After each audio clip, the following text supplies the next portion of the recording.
മോഹൻലാൽ ദാദാസാഹിബ് ഫാൽക്കെ പുരസ്കാരം ഏറ്റുവാങ്ങും. ദേശീയ ചലച്ചിത്ര അവാർഡ് വിതരണവും ഇന്ന്. ആധാർ സേവനങ്ങൾക്ക് അടുത്ത മാസം മുതൽ നിരക്ക് വർധന. വിമാനത്തിനടിയിൽ ഒളിച്ച അഫ്ഗാൻ ബാലൻ ഇന്ത്യയിൽ 1.5 മണിക്കൂർ സാഹസിക യാത്ര. 13 വയസ്സുകാരൻ സുരക്ഷിതൻ.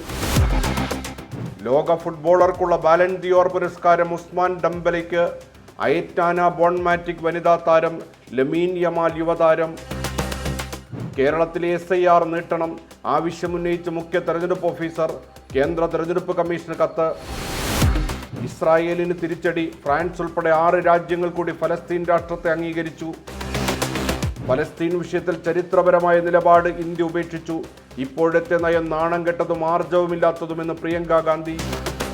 KJ ഷൈനെതിരെ സൈബർ ആക്രമണം. KM ഷാജഹാന്റെ വീട്ടിൽ റെയ്ഡ്. ഫോൺ പിടിച്ചെടുത്തു.